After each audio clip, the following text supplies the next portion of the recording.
Good evening all of you. Acids and bases का lecture number 3 करेंगे आज हम।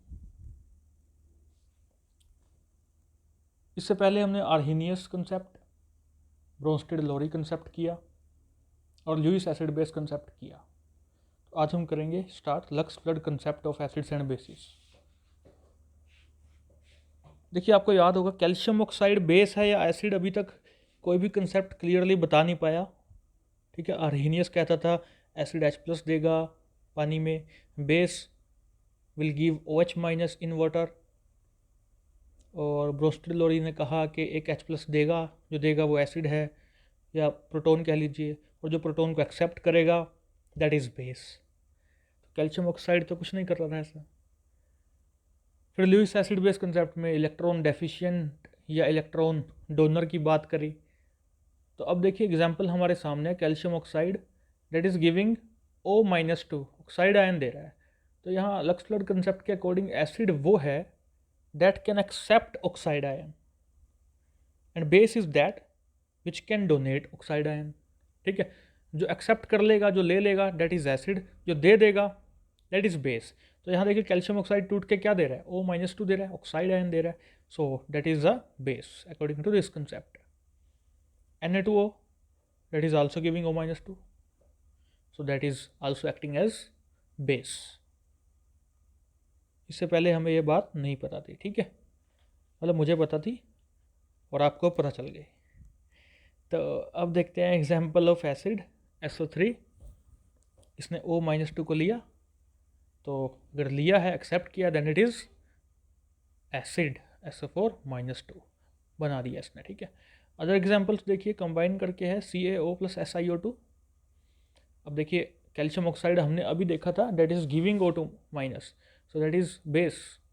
सो यहाँ पर कैल्शियम ऑक्साइड जब O-2 देगा तो SiO2 उसको लेगा, तो देखिए SiO3 बन गया, कंबाइन कर दिया CaSiO3, क्योंकि Ca के ऊपर +2 है, SiO3 के ऊपर -2 हो जाएगा। तो कंबाइंड स्टेट में हमने दिखाया CaSiO3। सो एसिड बेस कंसेप्ट यहाँ पर भी है, कैल्शियम ऑक्साइड ने O2- दिया। आगे देखिए PbO और SO3 का है रिएक्शन। सो PbSO4 बन रहा है, PbO जो है O2- देगा, सो that is base. Amphoteric substances आपने पहले पढ़े हैं कि जो एसिड और बेस दोनों की तरह बिहेव करे, जैसे आपको पानी का एग्जाम्पल H2O का एग्जाम्पल पता होगा। सो यहाँ पर देखिए ज़रा क्या है, लक्स फ्लड कंसेप्ट में हम इसे पढ़ते हैं, सब्सटेंसेस दैट कैन लूज और गेन एन ऑक्साइड आयन, क्योंकि यहाँ ऑक्साइड आयन की बात कर रहे हैं ना हम। ठीक है, तो उसके अकॉर्डिंग एसिड बेस देख रहे हैं। सो एग्जाम्पल देखिए, ZnO है, Al2O3 है। तो ZnO को थोड़ा सा और खोल के दिखाया है मैंने यहाँ पर। देखिए ZnO + H2O7-2। तो ZnO का रिएक्शन जब इसके साथ होगा तो इक्विलिब्रियम होगा। एरो को थोड़ा आप ठीक कर लीजिएगा, ठीक है, मुझे जो मिला मैंने वो डाला यहाँ पर। आगे है Zn+2 + O2-। हाँ, यहाँ पर फिर से एक छोटी सी मिस्टेक हो गई है। तो Zn ने O2- दिया, ठीक है, और H2O7-2 ने उसको एक्सेप्ट किया है। तो यहाँ पर बनने वाली चीज़ क्या होगी, H2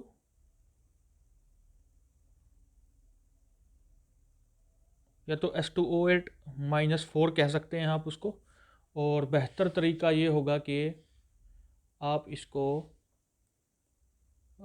H2O8-4 लिखने की बजाय हम इसको लिख सकते हैं SO4-2, और बैलेंस अगर हम इसको करते हैं तो देखिए ज़रा क्या आएगा, 2 लगाएं आगे, 2 आगे लगाया हमने, तो सल्फ़र पूरा हो गया, और हमारे जो H2O8-4 में 8 ऑक्सीजन थे वो भी इस तरह से 4 2 8 करके, ठीक है, पूरा हो गया, और चार्ज भी बैलेंस हो गया 2-2।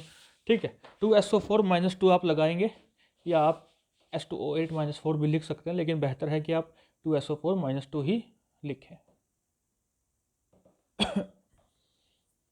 तो यहाँ पर जिंक ने बेस की तरह एक्ट किया, क्यों, क्योंकि उसने ऑक्साइड आयन दिया और H2O7-2 ने उसको एक्सेप्ट किया, so that is acid, acting as acid. ZnO plus Na2O। यहाँ पर देखिए Na2ZnO2 बना, तो यहाँ पर आप देख सकते हैं Na2 का O जो है वो जा रहा है Zn के पास और ZnO2 बन रहा है। कंबाइंड स्टेट में हमने Na2ZnO2 लिखा है। So Na2O is acting as base, ZnO is acting as acid. So you can say that ZnO is a amphoteric substance. ऊपर ये बेस की तरह काम कर रहा था और Na2O के साथ ये एसिड की तरह काम कर रहा है, ठीक है। तो इसको O-2 को ठीक कर लीजिएगा, यहाँ आएगा SO4-2। Lux flood concept is generally used for high temperature molten salts in glass ceramic industry and in metallurgical operations। 1 mark में कभी पूछ लिया जाए कि इसका यूज़ कहाँ पर होता है तो आप बता सकते हैं ग्लास इंडस्ट्री में और मेटलर्जिकल ऑपरेशंस या उस इंडस्ट्री में इसका इस्तेमाल होता है। तो यहाँ पर हमारा ये लक्स फ्लड कंसेप्ट पूरा हो गया है।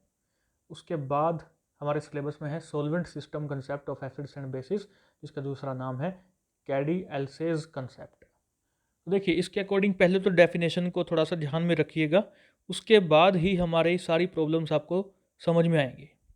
तो पहली डेफिनेशन है acid is a substance which either by direct dissociation, सीधा डिसोशिएट कर जाएगा, और by reaction with the solvent gives the cation characteristic of the solvent.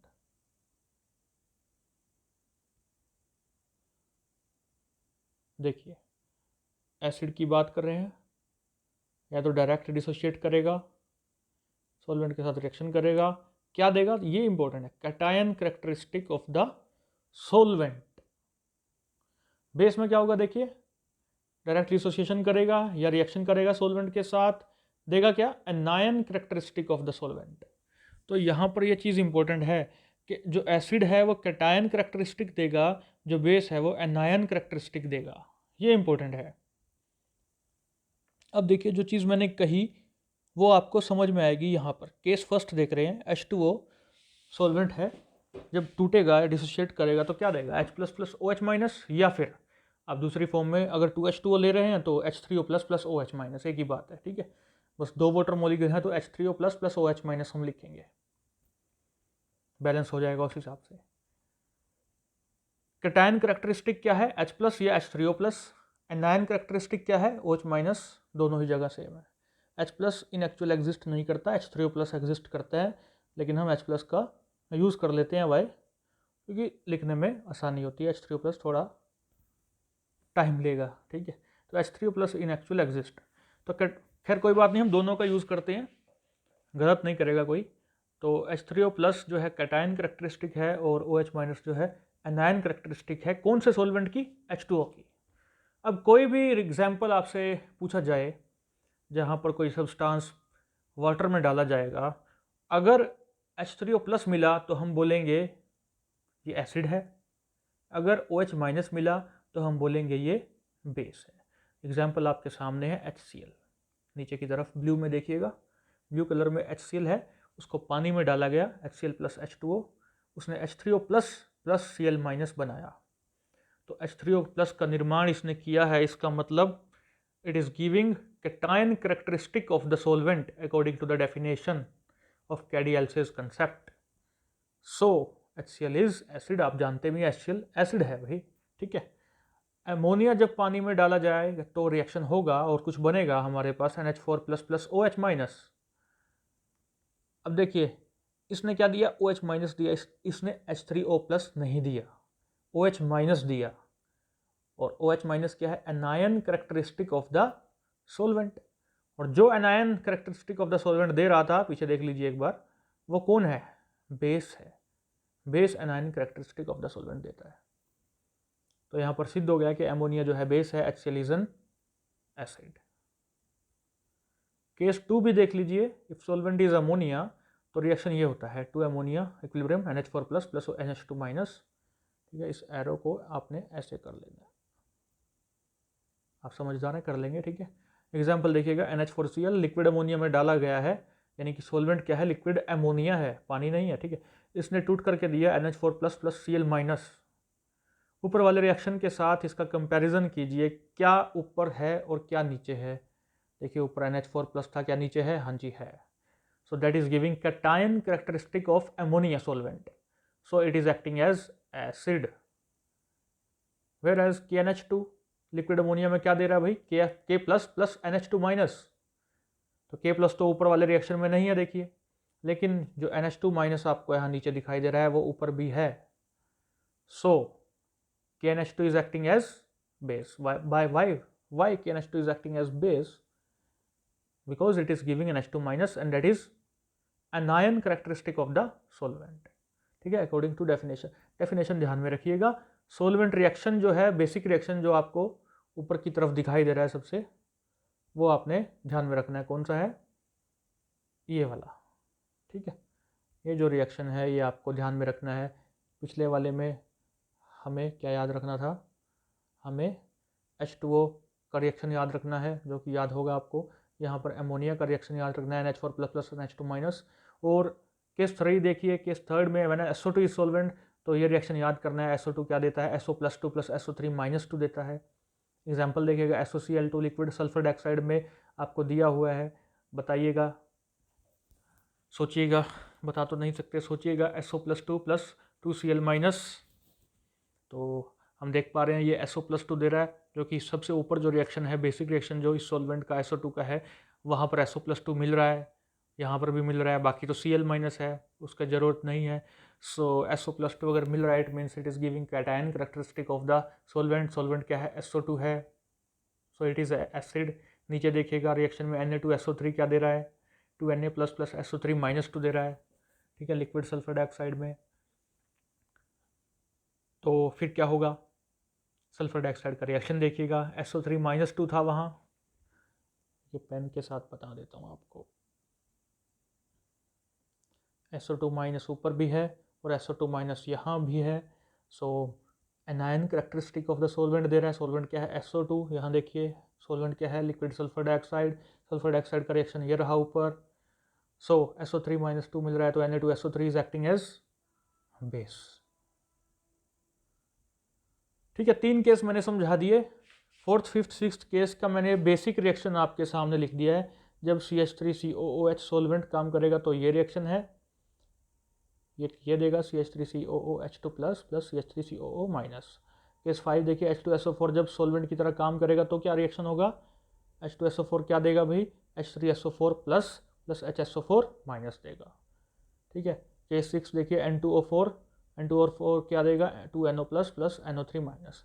तो कैटायन एनायन तीनों रिएक्शंस में दिखाई दे रहे हैं आपको। ये रिएक्शंस 6 के 6 केसेस के रिएक्शंस ध्यान में होने चाहिए बस, और कोई बड़ी बात नहीं है, आसानी से हो जाएगा, इसमें कोई बड़ी बात नहीं है। ठीक है, अगर ये रिएक्शन आपको याद हुए तो एग्जाम्पल आपसे पूछेंगे तो आपको बस इनका कंपैरिजन उन एग्जाम्पल के साथ करके देख लेना है।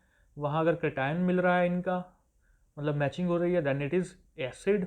अदरवाइज आपका एनायन मिलेगा तो बेस हो जाएगा। मुझे उम्मीद है आप पहले 3 अगर आपको समझ में आ गए तो 4th, 5th, 6th में रिलेटेड कोई भी एग्जाम्पल आपसे पूछ लिया जाएगा, आप आसानी से कर लोगे। ठीक है, so thank you very much for listening me.